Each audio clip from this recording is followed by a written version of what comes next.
हुई जिसमें जिन्हें संसद की कार्यवाही में शामिल होने के लिए कस्टडी पैरोल तो मिल गई, लेकिन पैरोल मिलने के बाद भी वो संसद की कार्यवाही में शामिल नहीं हो पाएंगे। इंजीनियर रशीद तिहाड़ जेल में बंद है और पैरोल मिलने के बाद तिहाड़ जेल प्रशासन ने इंजीनियर रशीद को जेल से संसद लाने और ले जाने के लिए रोजाना 1.5 लाख रुपए का ट्रैवल खर्च मांगा है। इंजीनियर रशीद के वकील जेल प्रशासन की इस मांग के खिलाफ कोर्ट में अपील करेंगे। पिछली बार भी इंजीनियर रशीद को जब कस्टडी पैरोल मिली थी तो जेल प्रशासन ने ट्रैवल खर्च मांगा था, मगर दिल्ली हाई कोर्ट ने उस खर्च को आधा कर दिया था। आपको बता दें कि संसद की कार्यवाही में हिस्सा लेने के लिए इंजीनियर रशीद ने पटियाला हाउस कोर्ट में अंतरिम जमानत याचिका दाखिल की थी, जिसे हाई कोर्ट ने खारिज कर दिया है और उन्हें 4 अगस्त तक संसद सत्र में शामिल होने के लिए कस्टडी पैरोल दी गई है। गौरतलब है कि टेरर फंडिंग के आरोप में बारामूला से सांसद इंजीनियर रशीद 2019 से तिहाड़ जेल में बंद हैं। और अब आपको बता दें कि इस पूरे मामले से जुड़ी बड़ी खबर यह है कि कार्यवाही में शामिल होने के लिए संसद की तो कस्टडी पैरोल मिल गई इंजीनियर रशीद को, लेकिन अब मामला फंस गया है क्योंकि जेल प्रशासन ने इंजीनियर रशीद को जेल से ले जाने और लाने और ले जाने के लिए 1.5 लाख रुपए का ट्रैवल खर्च यहां पर मांगा है। इंजीनियर रशीद के वकील जेल प्रशासन की इस मांग के खिलाफ कोर्ट में अपील करेंगे। पिछली बार भी इंजीनियर रशीद को जब कस्टडी पैरोल मिली थी तो जेल प्रशासन ने ट्रैवल खर्च मांगा था, मगर दिल्ली हाई कोर्ट ने उस खर्च को आधा कर दिया था। और आपको बता दें कि संसद की कार्यवाही में हिस्सा लेने के लिए इंजीनियर रशीद ने पटियाला हाउस कोर्ट में अंतरिम जमानत याचिका दाखिल की थी, जिसे हाई कोर्ट ने खारिज कर दिया था और उन्हें 4 अगस्त तक संसद में शामिल होने के लिए कस्टडी पैरोल दी गई। गौरतलब है कि टेरर फंडिंग के आरोप में बारामूला सांसद इंजीनियर रशीद 2019 से ही तिहाड़ जेल में बंद हैं और अब संसद का मॉनसून सत्र चल रहा है और संसद की कार्यवाही में शामिल होने के लिए कस्टडी पैरोल मिल गई इंजीनियर रशीद को, लेकिन पैरोल मिलने के बाद भी वो संसद की कार्यवाही में शामिल नहीं हो पाएंगे। इंजीनियर रशीद तिहाड़ जेल में बंद हैं और पैरोल मिलने के बाद तिहाड़ जेल प्रशासन ने इंजीनियर रशीद को जेल से संसद लाने और ले जाने के लिए रोजाना 1.5 लाख रुपए का ट्रैवल खर्च मांगा है। और अब इंजीनियर रशीद के जो वकील हैं जेल प्रशासन की इस मांग के खिलाफ कोर्ट में अपील करेंगे। और इसी खबर पर हमारे सहयोगी खुर्रम शहजाद हमारे साथ लाइव हैं। खुर्रम, तो संसद के मॉनसून सत्र में शामिल होने के लिए, कार्यवाही में शामिल होने के लिए तो इनको पैरोल मिल गई इंजीनियर रशीद को, लेकिन अब मामला यहां पर फंस गया है कि जेल प्रशासन ने लाने और ले जाने के लिए ट्रैवल खर्च की मांग की है। 1.5 लाख रुपए की यहां पर मांग की गई है। बिल्कुल आपने सही कहा। देखिए, पार्लियामेंट का जो मानसून सेशन चल रहा है उसके लिए इंजीनियर रशीद के वकीलों ने ये देखते हुए कि 29 जुलाई को उनकी जो प्रॉपर बेल है, रेगुलर बेल का जो मामला है उस पर समाअत होने वाली है, उससे पहले अंतरिम जमानत और कस्टडी पैरोल के लिए एक अर्जी Patiala house special NIA court में दाखिल की थी और वहाँ पर जब समाअत के दौरान बहस हुई तो उस वक्त ये आर्गूमेंट दिया गया था कि दिल्ली हाई कोर्ट के ज़रिए से उनको 2 बार ज़मानत मिल चुकी है और टोटल अब तक उनको अंतरिम ज़मानत और कस्टडी पैरोल की सूरत में 4 बार उनको ज़मानत मिल चुकी है। वो पार्लियामेंट जा चुके हैं और ख़ास तौर से दिल्ली हाई कोर्ट ने उनको ज़मानत दी थी, इसलिए पटियाला हाउस कोर्ट को भी उस ज़मानत जो है उनको देनी चाहिए। लेकिन साथ ही साथ एक अपील जो है वो अदालत से ये की गई थी कि अगर कस्टडी पैरोल दी जाती है तो उन पर ट्रैवल खर्च ना लगाया जाए। लेकिन कोर्ट ने जब ऑर्डर दिया तो उसमें साफ तौर पर यह कहा कि जो उनको कस्टडी पैरोल दी जा रही है उसका खर्च उनको उठाना होगा और ये एक कहना चाहिए कि सीधा मामला है। दरअसल दिल्ली में जब इलेक्शंस हो रहे थे उस वक्त भी देखने में आया था तो कई ऐसे मुलजमान हैं जो UAPA के केसेस में बंद थे, उन पर भी इसी तरीके से ट्रैवल खर्च लगाया गया था। और दरअसल ट्रैवल खर्च इसलिए काफ़ी लंबा चौड़ा होता है क्योंकि जो भी व्हीकल्स इस लाने ले जाने में इस्तेमाल होंगे, जो सिक्योरिटी ऑफिसर्स लगेंगे, उन सब की सैलरी, उन सब का एक तरीके से जो तनख्वाह होती है, उनको जो पेमेंट होती है, वो तमाम खर्च इंजीनियर रशीद से जो है लिया जाना है या जो भी जिसको कस्टडी पैरोल दी जाती है उससे लिया जाता है। इससे पहले जब इंजीनियर रशीद को दिल्ली हाई कोर्ट से कस्टडी पैरोल मिली थी उस वक्त 3 दिनों के लिए उनको 5 लाख रुपए जमा करने पड़े थे। अब क्योंकि ये काफ़ी लंबा वक्त है, यानी कि 24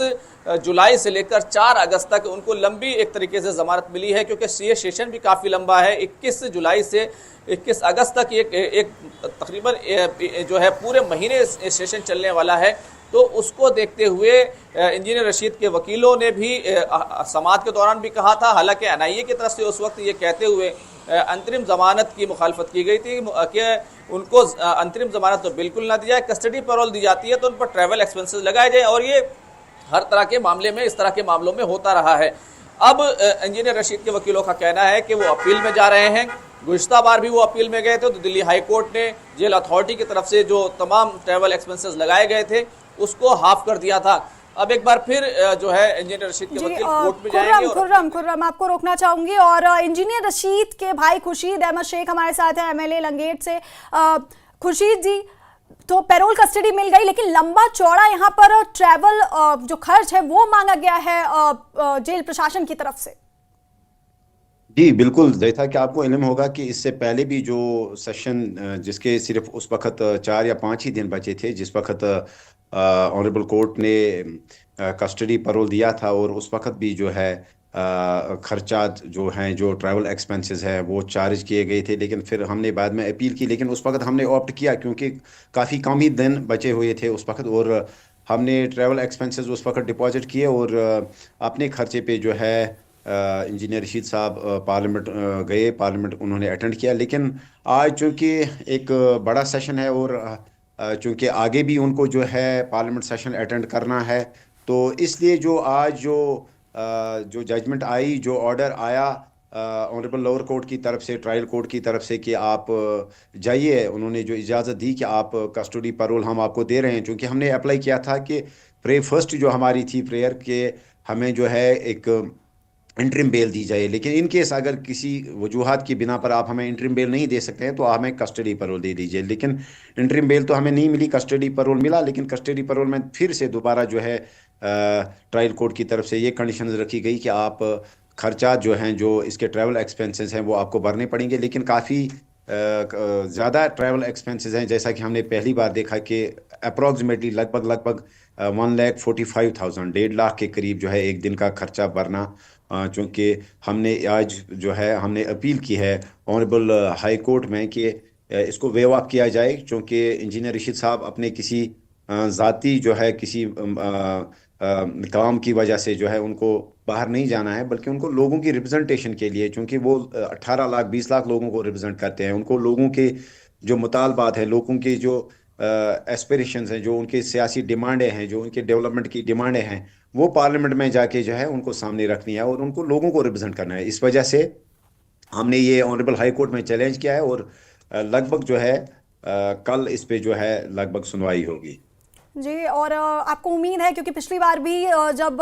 पैरोल कस्टडी मिली थी तो उसके बाद कोर्ट की तरफ से, दिल्ली हाई कोर्ट की तरफ से आधा कर दिया गया था उस ट्रैवल खर्च को, एक्सपेंसेस को। इस बार भी क्या उम्मीद है कि कोर्ट इस एक्सपेंस को कम करेगा? बिल्कुल, हमें उम्मीद है कि जो ट्रैवल एक्सपेंसेस हैं ये वेव ऑफ किए जाएंगे, क्योंकि ये कॉमन सेंस है। क्योंकि जो इंजीनियर रशीद साहब को जो कस्टडी पैरोल दिया गया वो किसी घर के काम के लिए उनको कस्टडी पैरोल नहीं दिया गया, बल्कि उनको लोगों की रिप्रेजेंटेशन के लिए जो ऑनरेबल जो प्रेसिडेंट ऑफ इंडिया है वो समन करते हैं पार्लियामेंट सेशन को, उनको इंजीनियर रशीद साहब जो है इस वक्त ऑनरेबल प्रेसिडेंट साहब की जो वो समन है उसको ओबे करने के लिए,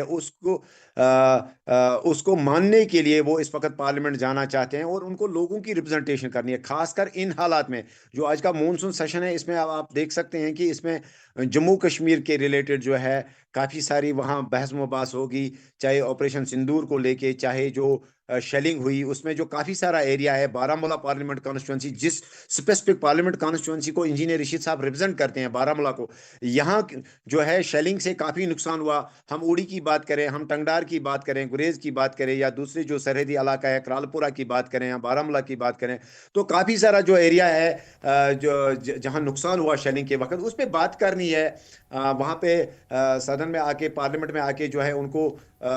जो भी कंसर्न मिनिस्ट्रीज है उनके सामने ये बात रखनी है कि किस तरह से लोगों के मालो जान की तहफ़्फ़ुज़ को इंश्योर किया जाए फ्यूचर में, या जो नुकसान हुआ वहाँ, चाहे जानी नुकसान हुआ या माली नुकसान हुआ उसको कैसे रिहेबिलिटेट किया जाए, लोगों को कैसे जो है कंपनसेट किया जाए। तो हमारे लोग जो हैं इफेक्ट हुए हैं शेलिंग के दौरान, जो इंजीनियर रशीद साहब के कॉन्स्टिट्यूएंट्स हैं, चाहे किसी की मौत हुई, अनफॉर्चुनेट डेथ हुई, या चाहे माली नुकसान हुआ, तो लिहाजा मुझे लगता है कि पार्लियामेंट में इस वक्त जो है ये कोई ऑर्डिनरी जो है सेशन नहीं है इंजीनियर रशीद साहब के लिए, ये एक एक्स्ट्रा ऑर्डिनरी सेशन है जिसमें जो है जिसमें ज़्यादातर जो है बात जो है बारामूला के रिलेटेड भी करनी है। तो लिहाजा हमें उम्मीद है कि हमने इन सारे पॉइंट्स को जो है हमने ऑनरेबल हाई कोर्ट के सामने रखा है, और हमें उम्मीद है कि इन पॉइंटों को जो है, इन नुकात को जो है, इन पे सीरियसली जो है इन पे बहस होगी, और ऑनरेबल कोर्ट जो है इन चीज़ों को कंसिडर करके जो है हमारी जो ट्रैवल एक्सपेंसेस है उनको वेव ऑफ करेगी। क्योंकि हम जो हैं इंजीनियर रशीद साहब पार्लियामेंट किसी ज़ाती काम के लिए नहीं जा रहे हैं, बल्कि वो लोगों की रिप्रेजेंटेशन के लिए जा रहे हैं। जी शेख खुर्शीद, और जिस तरह से अभी जम्मू कश्मीर की बात करें तो जो मुद्दा वहाँ सबसे अहम है, स्टेटहुड का मुद्दा, उसको लेकर के इस वक्त काफ़ी कुछ राजनीति में बवाल देखने को मिल रहा है, प्रदर्शन हो रहा है। आपकी क्या कुछ प्रतिक्रिया है? हालांकि सरकार कह रही है कि पीएम मोदी ने कहा है तो वो स्टेटहुड का दर्जा दिया जाएगा। बिल्कुल आपने सही फरमाया, ये भी एक अहम पॉइंट है कि इस वक्त जो पार्लियामेंट सेशन जो शुरू हुआ है इसमें जो है जम्मू कश्मीर की स्टेटहुड के हवाले से भी जो है बहस होगी। तो लिहाजा ये भी एक अहम एक इम्पॉर्टेंट पॉइंट है। तो जहाँ तक जो हमारी जो पार्टी है अवामी इत्तेहाद पार्टी, हमने कैटेगोरिक जो है फ्रॉम डे फर्स्ट हमारा स्टैंड ये रहा है कि ना सिर्फ हम स्टेटहुड की बात करते हैं, बल्कि हम 370 और 35A की भी बात करते हैं। हमने इस सिलसिले में स्टेट जो यूटी असेंबली है, हमने इसमें रेजोल्यूशन भी लाई, और उस रेजोल्यूशन को जो है एक रेजोल्यूशन जो सरकार की तरफ से जो पहले ही सेशन में जो रेजोल्यूशन आया, आल्दो एक थोड़ा सा कमजोर एक रेजोल्यूशन था, लेकिन हमने उसको सपोर्ट किया। हमने उस रेजोल्यूशन को जो है मॉडिफाई करने की डिमांड की, और हमने एक और रेजोल्यूशन भी लाया, उसको टेबल नहीं किया गया। तो लिहाजा ना सिर्फ हम स्टेटहुड, बल्कि हम चाहते हैं कि 370 और 35 जो हमारा जो एक राइट था, जो हमें कॉन्स्टिट्यूशन ने दिया था, हम चाहते हैं कि वो रिस्टोर हो। जी शेख खुर्शीद जी, आपका बहुत बहुत शुक्रिया हमारे साथ जुड़ने के लिए। और